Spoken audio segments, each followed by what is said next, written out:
Hello friend, कैसे हैं आप लोग। दोस्तों, आज जो मैं टॉपिक लेके आई हूँ वो हमारे परिवार से ही संबंधित है। दोस्तों, जब हम एक परिवार में रहते हैं और हमारे ही परिवार का कोई सदस्य हमारा बुरा चाहता है, हमसे गलत बिहेव करता है, हमारे बारे में गलत सोचता है, हमारे बारे में गलत बोलता है, तो उस वक्त हम कैसे डील करें, उस वक्त हमें क्या करना चाहिए, कैसे रहना चाहिए, हमें अपने आप को कैसे समझाना चाहिए ताकि हम उस चीज़ को भूल कर आगे बढ़ सकें। उसके लिए मैं आप लोगों को कुछ सुझाव देने आई हूँ। उम्मीद करती हूँ कि आप ये पूरा वीडियो सुनेंगे, देखेंगे और आपको इससे ज़रूर कुछ ना कुछ हेल्प मिलेगी। दोस्तों, परिवार हर कोई चाहता है कि हमारा परिवार हंसी खुशी वाला रहे, सब मिलजुल कर रहें, लेकिन सारे परिवारों में ये पॉसिबल नहीं होता। बहुत सारे परिवार ऐसे हैं जो अभी भी मिलजुल कर रहते हैं, संयुक्त परिवार हैं, लेकिन बहुत परिवार में ऐसा है जिसमें आपस में इतने ज़्यादा लड़ाई झगड़े, इतनी ज़्यादा तनाव रहते हैं ना कि वो रहते तो साथ में हैं लेकिन एक दूसरे का बुरा चाहते हैं। तो अगर आप अच्छे हैं, आपके विचार अच्छे हैं, आप परिवार में रह रहे और फिर भी आपके परिवार के सदस्य आपके साथ बुरा करते हैं, आपके परिवार का कोई इंसान आपका बुरा चाहता है, आपके बारे में बुरा सोचता है, तो आप वहाँ पे क्या करेंगे? ये बहुत बड़ा सवाल होता है जो भी उस परिवार में फेस करता है। तो यहाँ पे आपको क्या करना है, अपने आप को खुश रखना है। सबसे पहली बात ये ध्यान रखना है। देखो, जिसकी जो आदत है ना, आदत कभी बदली नहीं जा सकती है। अगर किसी की आदत है बार बार टॉन्ट कसने की ना, तो वो टॉन्ट कसेगा ही, वो औरत हो मर्द हो कोई भी हो। बार बार टेंशन देने की आदत है ना, तो वो टेंशन देगा ही। तो आप उसको नहीं बदल सकते हो। कितना भी आप चाहोगे कि आप उस इंसान को बदल दो, कितनी भी आप अच्छी चीज़ें कर लो, लेकिन आप नहीं बदल पाओगे। तो वहाँ पे आपको क्या करना है, उसको बदलने से अच्छा है आप अपने आप को समझें कि मैं कैसे रहूँ, मैं कैसे जीऊँ। तो अपने आप को खुश रखिए। सामने वाला क्या बोल रहा है उससे आपको फ़र्क नहीं पड़ना चाहिए। ईश्वर जानता है कि आप सही हैं, आप जानते हैं कि आप सही हैं, आप गलत नहीं कर रहे। फिर सामने वाले के चलते खुद को दुखी क्यों रखना। तो अपने आप को दुखी नहीं रखना है, अपने आप को हर हाल में खुश रखना है। उसकी बातों को भूलकर बाकी लोग जो हैं परिवार में, उनके साथ आप समय बिता रहे हैं, उनके साथ आपके बहुत अच्छे पल बीत रहे हैं, तो आप उनके साथ अच्छे पल बिताएं। एक इंसान के चलते आप क्यों अपने आप को टेंशन में दे रहे हैं या टेंशन में जी रहे हैं। तो ये चीज़ें आपको ध्यान रखनी है, अपने आप को खुश रखना है। कुछ भी आप काम करिए, अपने आप में खुश रहिए, अपने आप में मस्त रहिए।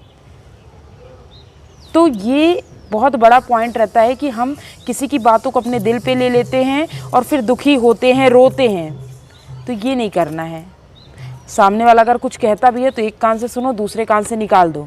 आप अपने कर्म करो, आप सही हो, आपको विश्वास है ईश्वर कभी न कभी उस इंसान को जवाब देगा। आपको जवाब देने की ज़रूरत नहीं पड़ेगी। दूसरी बात है दोस्तों कि अपने अस्तित्व को ना गंवाएं।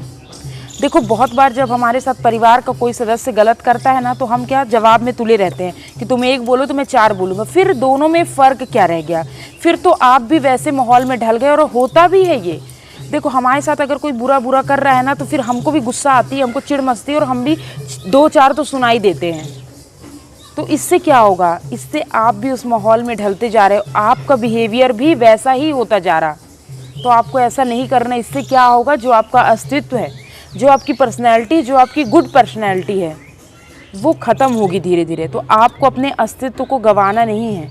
क्यों जवाब देना है ऐसे लोगों को? वो अपना कर्म कर रहे हैं और वो अगर गलत कर्म कर रहे हैं तो वो एक दिन भोगेंगे। लेकिन उसके चलते आप अपने व्यवहार को मत बदलिए, आप अपने स्वभाव को मत बदलिए।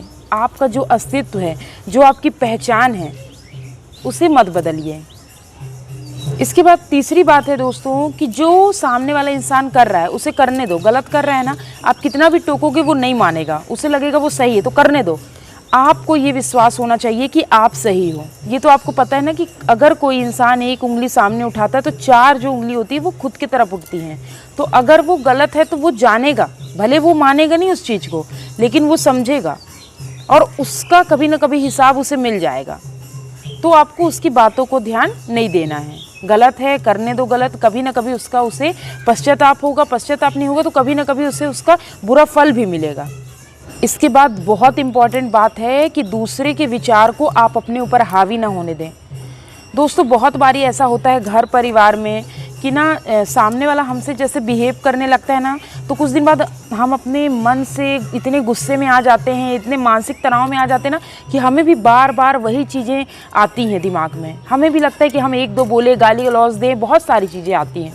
लगता है कि मन कैसे हल्का हो। इससे क्या होता है, सामने वाले के विचार ना आपके ऊपर हावी हो रहे हैं, मतलब आप भी कहीं ना कहीं वैसे माहौल में ढलते जा रहे हैं। तो आपको इससे बचना है। आपको ये समझना पड़ेगा कि नहीं, सामने वाला गलत कर रहा है लेकिन मैं भी वैसे नहीं कर सकती। आपका वो नेचर नहीं है, आप उस बिहेव के नहीं हो। फिर क्यों सामने वाले के विचार को अपने ऊपर आपको हावी करना है। तो आप इन चीज़ों से बचें। तो उम्मीद करती हूँ दोस्तों कि आज की जो कुछ टिप्स हैं कि अगर हम एक परिवार में रह रहे हैं और परिवार के कोई सदस्य हमारे साथ गलत कर रहे हैं तो वहाँ पे हमें अपने आप को कैसे ट्रीट करना है, उसके लिए जो मैंने सुझाव दिए हैं, उम्मीद करती हूँ आप लोग को ज़रूर ये पसंद आएंगे। तो कमेंट करके मुझे बताइएगा ज़रूर। मेरे चैनल को सब्सक्राइब नहीं किया तो प्लीज़ सब्सक्राइब कर दें, एक लाइक करें और दोस्तों के साथ शेयर करें। मिलती इसी तरह अगली नई इन्फॉर्मेशन के साथ, कथा कहानियों के साथ। तब तक के लिए जय हिंद, वंदे मातरम।